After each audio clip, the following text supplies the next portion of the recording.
You are right in time for Family Check right here on Good Morning Kenya, and our conversation is on relationships, yes, but we are asking, what is the impact of social media on relationships? That is the conversation we'll be having this morning, and I'm pleased to have with me in studio, I have Nelly Mutai. Nelly Mutai is a multimedia creative and an actress. Welcome to the show. Thank you. And then we also have William Deche. William is a psychologist. Welcome to the program. Thank you. It's a pleasure to have the both of you on set. Let's talk about social media and relationships. First of all, how has social media changed relationships now, from your point of view? Well, social media has both advantages and disadvantages whenever we are considering its impact to a relationship. First of all, communication has been much more easier, especially from a long distance point of view. You can imagine your sister, your brother, or your loved one in Denmark. It's easier for you to shoot a text or a WhatsApp and have a chat. There are also significant tools in ensuring that you're able to share photos, away from having the old school albums being placed there and making it hard to share it.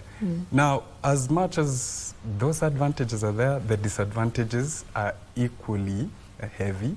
First of all, it's the dependency on emotional validation from social media, especially the techniques or mechanisms that are there, the like button, that ensures that you constantly have to post. So you can have maybe 1,000 or 2,000 or 3,000. If this goes missing, then there's anxiety that takes off and you start questioning yourself. And that's where your self-worth deteriorates greatly. There's also the unavailability of emotional cues. Now, imagine in a family setup, everyone's in the sitting room having their dinner, and your son or your daughter tries to catch your attention and you're stuck on the screen. On the screen, yeah. Now, what this does, it weakens the support system, the family support system, because once I'm not emotionally there, that's it. I feel thrown out, I feel lost. This goes the same way to the kids. Parents get really frustrated. And I think that's where there's always been a focus on kids and social media, but not parents and social media. And also there's the whole factor of the ideal self. Social media sells to us what the ideal self could look like. And we strive so hard to attain that factor. But reality is, we're not all the same. Experiences are unique. That's true. And now you could have any person in a relationship posting how they're progressing, how they're going, but that's their story. What are we able to pick from that? What are we able to learn and thrive from that? That's not the question we focus on. We only focus on, oh my gosh, I really wish I could be like this guy. Why does my boyfriend not do this? Or my girlfriend not do this? Why doesn't she buy me a bouquet of flowers or something like that? So expectations shoot very high. And that's where the strain in the relationship takes place. Okay. Yeah. Very well put. Nelly, from your point of view, how has it, changed how relationships are viewed now? I feel like, just like he said, social media has its positives and its negatives. Of course, communication is made easier. You can video call, you can easily shoot a text and stuff like that. But let me concentrate on the negative part. I feel like right now... Actually, just love it. Let me concentrate on the negative part. Let me speak about it. Especially the comparison part. I feel like one of the major negative effects of social media is comparison. I feel like comparison is the theft of joy. Like we get to feel like you know how like you've gone to school together, you're now adults, you're like, now Vivian is getting married, why am I not getting married? Oh, Vivian is getting flowers, she recently got a new car. You know, now you could be in a romantic relationship that is doing very well, but because you're comparing your experience with someone else, so you feel like yours is little, yours is not enough. So it just brings pressure to the relationship, because you feel like now your man is not enough, your woman is not enough, because the other person is at a different, they're having children, we're not having children. You know, they have gone for vacation in Dubai, we have never gone to Mombasa. So now you're comparing your experience with someone else, then it makes you feel little. So it brings pressure to the real relationship. Yeah. I get you on that, and Valentine's is quickly approaching. So we are about to get into that comparison. Pressure. You know? And sometimes it's really unfair, you know, because now you want to see what is this one doing on Valentine's Day, where are they being taken to for Valentine's Day. Yes, I agree with you. A lot and a lot of pressure. Would you say that relationships were healthier on social media? Or is it just, or there's no difference really? I feel like social media doesn't bring the problem, it just amplifies. Like the real problem is still there. You know, like if I'm not receiving flowers, I already know I'm not receiving flowers, and I'm not happy about it. But then again, I'm on social media and Mary has received flowers. Now I feel bad. Why does Mary have to receive flowers and I'm not receiving? So it's not social media that has brought the problem. The problem was still there, but now it's amplified. Because now you get to get to that platform and see it, and it's not just Mary, it's Jen, it's someone else, they're getting a car. So it's so much pressure, because now you're comparing yourself to the experience. But then again, doesn't mean that social media created the problem. The problem was still there. You get? Yeah. Yeah. So, from a point of view, were relationships healthier back then? I think or you go with what Nelly say, you know, social media has not brought about any problem. It's just that it's amplified maybe the problems that were there. I think it's a little bit of both.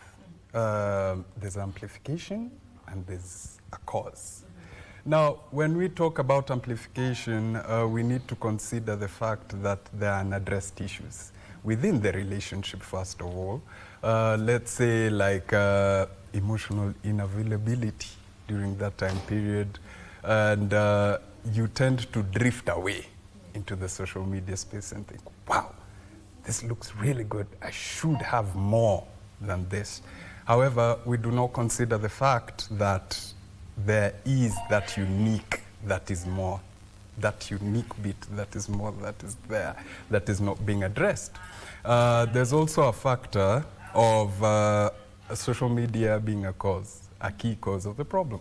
Because when you look at it, there's a lot of need to find that validation. And the mechanisms in social media are there to attribute to that and to increase that factor. And it causes a huge problem.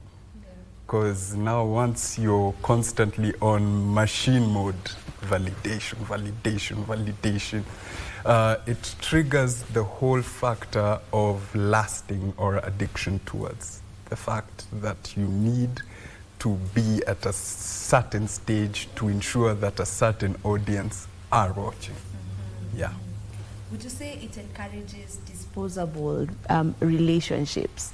I mean, because now there's options, you know, when you're on social media, you see a lot of options. Unakutana na type yako, unakutana tena na type ingine yako, you know, and you're already in a relationship. So does this make relationships easily disposable because you're like, okay, I think this one is not working, so I can just easily get someone else because there's options. It's easier for you. There's online dating nowadays. You can just get into an online dating app and swipe.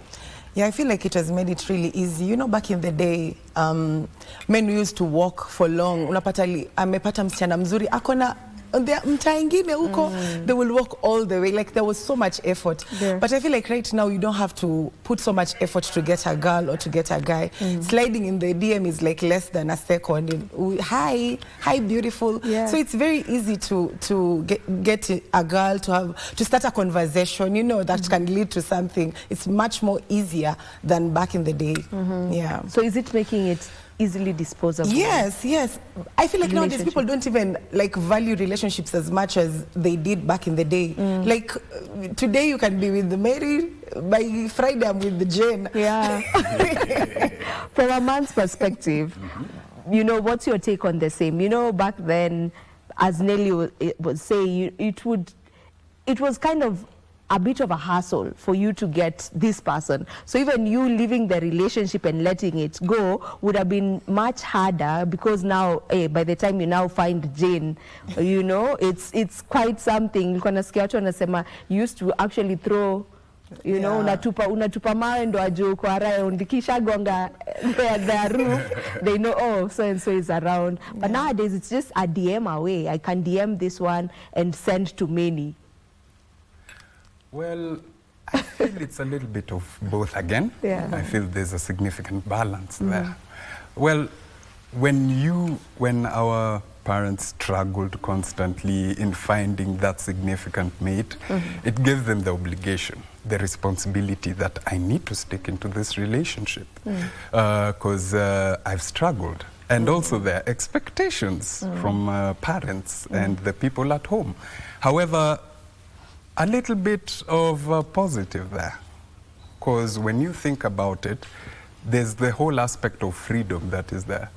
I don't need to stick into a relationship that is straining. You know, if I identify a red flag, am I willing to stay there, or am I willing to work my way through that?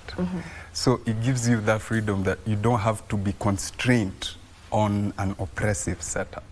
You can jump from one point to another. However, to many individuals, they have a tendency of misusing that idea.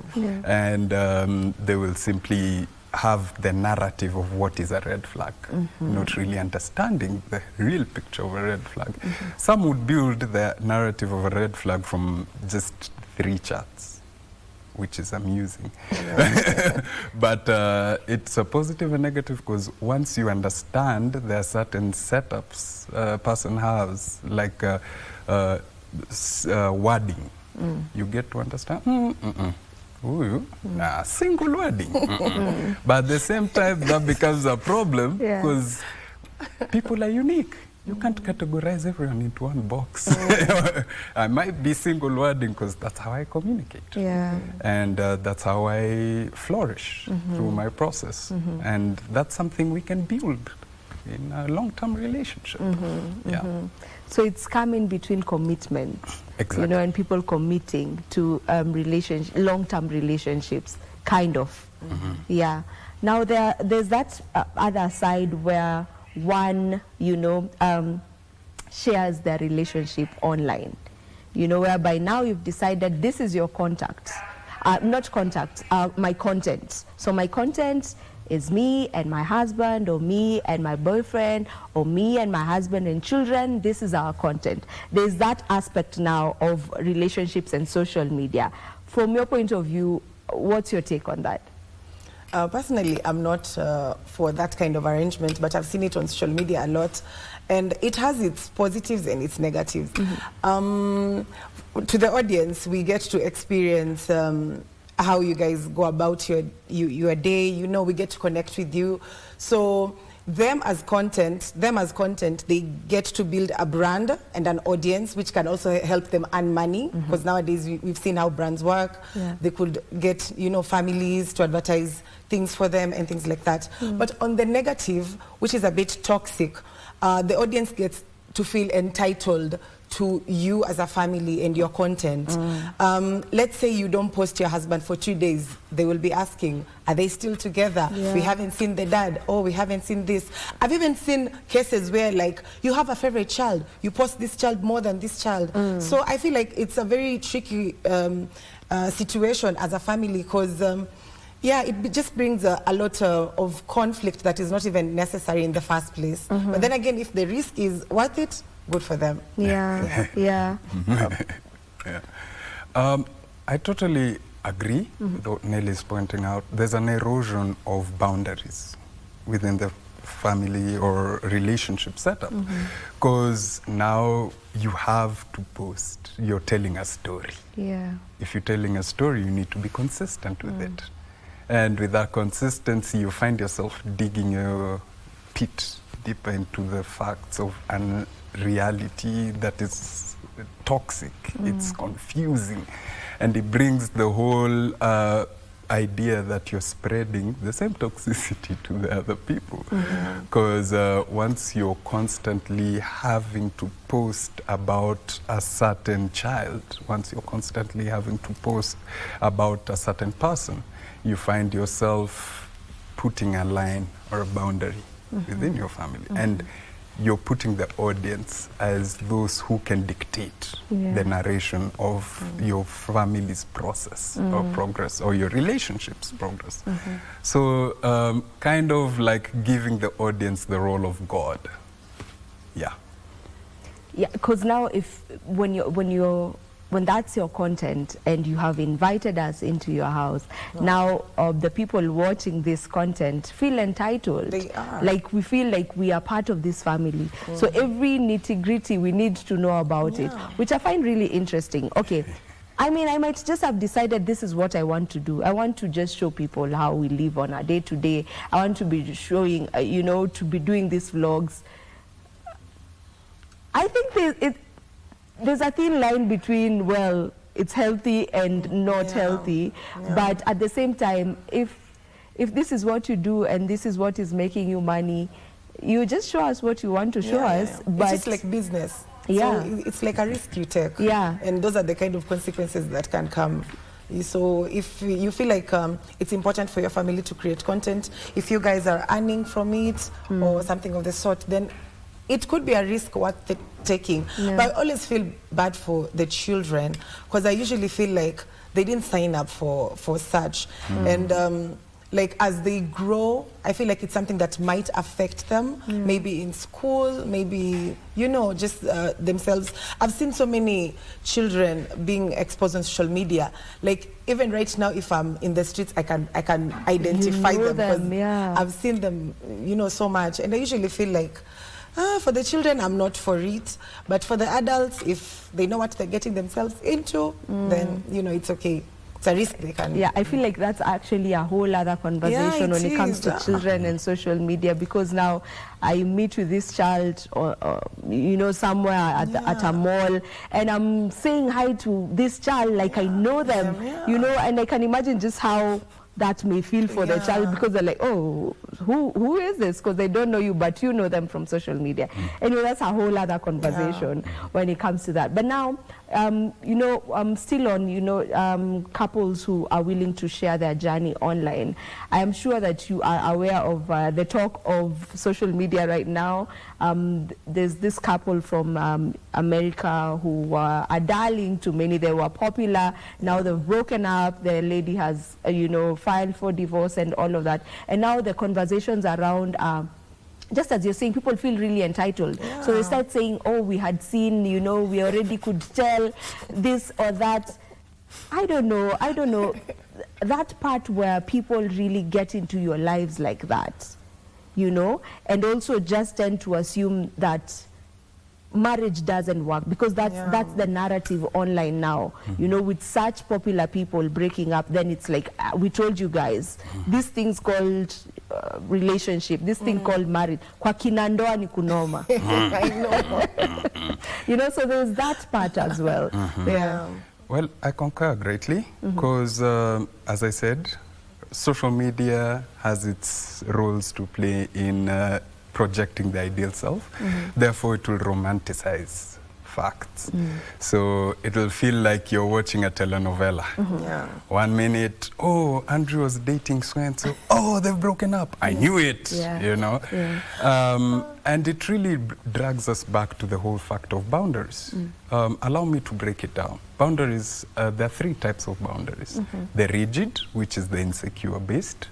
Porous, which I'd like to phrase it as people-pleasing based. You let too much in, too much out. So you give out so much information that people don't need to know. And then there's the healthy, where there's a assertive type of approach. Now, what I feel is, as much as we are portraying a relationship outside, we need to establish a tight, private relationship behind the cameras. And once we are narrating a story, we need to be more realistic on the approaches that we go through as human beings. Realistic not in the perspective of overly romanticizing situations, but stating it straight or stating it to the fact.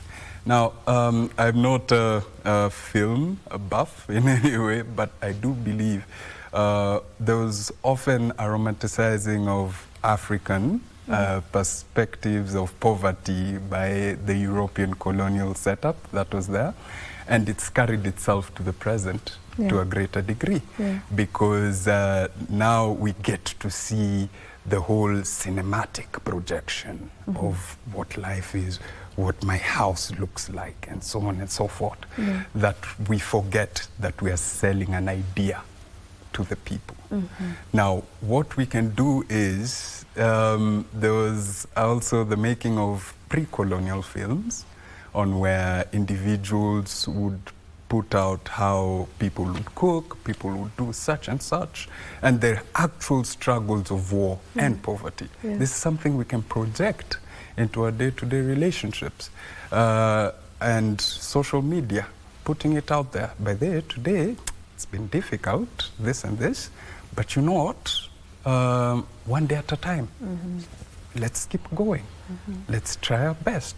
Let's narrate to the people that perfectionism is never guaranteed from an aspect of humanity. We are mortal.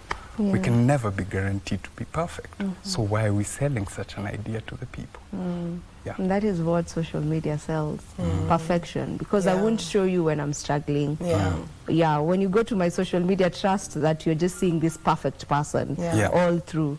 I get that. Now, there's also the point where it seems like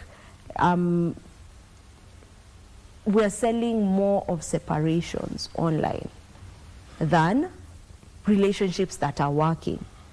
So when you get online, most times it's just, you know, like it's not working. Like marriages are not working, relationships are not working.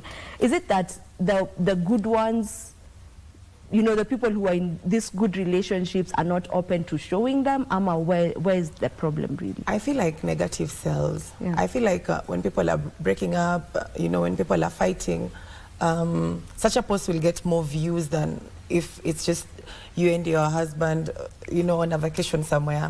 I feel like there's so many working relationships on social media. I have seen them myself, working marriages on social media, but they're not given as much airtime as when people are breaking up. I just feel like people thrive in chaos, and I don't know. I feel like people thrive in, you know, when people are in problems and fighting, and maybe it just makes them feel good about themselves, you know.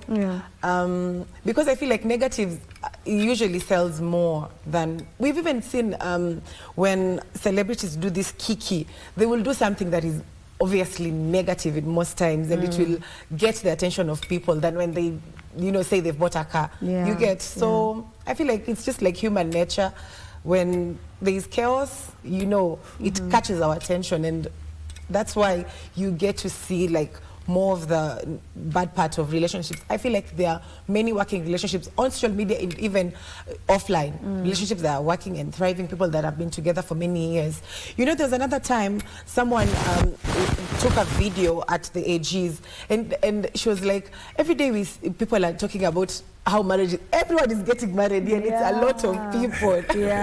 So marriages are still there, people are in relationships, but then again, we thrive in what is negative, but the positive ones are there as well. So they're actually working, they're there, it's just that probably they're not on there showing, you know, that this is how things are working for us. We are going on just fine. I feel like most people in relationships that are thriving are not on social media showing us that they are thriving. Maybe pia kwa sababu they don't want many people in their business. Because now when everyone starts getting into your business, all of a sudden, hide my ID. I saw to you. I usually find it petty when someone says they've unfollowed their husband. They didn't like this. They didn't post on their birthday. They're like, oh my God, you have so much time. So honestly speaking, social media has really impacted relationships now, and how dating is happening and so on, right? Yeah, you would agree to that? Totally. Also, I think I'll mirror what you said. There's commodifying the whole fact of an idea, having to let people know that chaos is there, and it's attracting their attention, you know, because once there's chaos, as she's pointed out, there's attention. People are like, haya, kumefanyika nini, and so on and so forth. But I feel the patterns should be different. Yes, there could be a moment of chaos, but what if we could condition it to the perspective of, yes, there's a point of chaos, but we can always grow. As things are demolished, growth can also take place.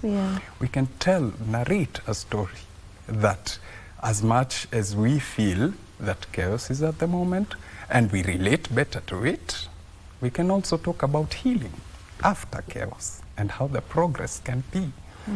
And that can really cause an upbringing in more healthier patterns, in more progressive patterns.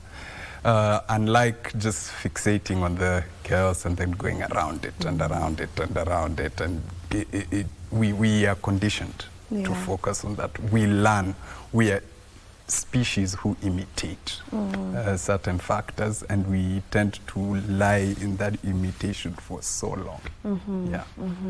Yeah.